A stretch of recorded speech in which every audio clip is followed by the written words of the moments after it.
আপনি কি trust bank এর মোবাইল অ্যাপ ব্যবহার করতে চান?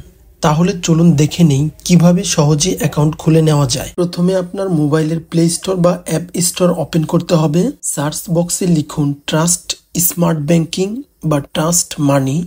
এই অ্যাপসটি ট্রাস্ট ব্যাংকের অফিসিয়াল অ্যাপ। এখন ইনস্টল বাটনে ক্লিক করে অ্যাপসটি ডাউনলোড করুন। ইনস্টল শেষ হলে অ্যাপসটি ওপেন করুন, প্রয়োজনীয় পারমিশন অ্যালাউ করে দিন।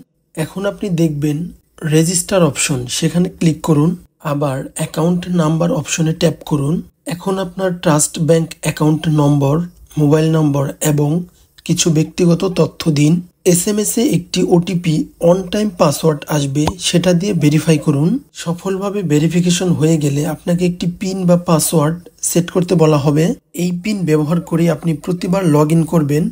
চাইলে পিন নাম্বারটি পরিবর্তন করেও নিতে পারেন। অ্যাকাউন্ট খোলা হয়ে গেল। এখন আপনি এই অ্যাপ দিয়ে টাকা পাঠানো, ব্যালেন্স দেখা, মোবাইল রিচার্জ, ইউটিলিটি বিল পরিশোধ সহ অনেক কিছুই করতে পারবেন। আপনার পিন বা পাসওয়ার্ড কখনোই কারো সঙ্গে শেয়ার করবেন না। অ্যাপসটি সবসময় আপডেট রাখুন এবং অচেনা ডিভাইসে লগ ইন করবেন না। ভিডিওটি ভালো লাগলে শেয়ার করুন এবং সাবস্ক্রাইব করতে ভুলবেন না।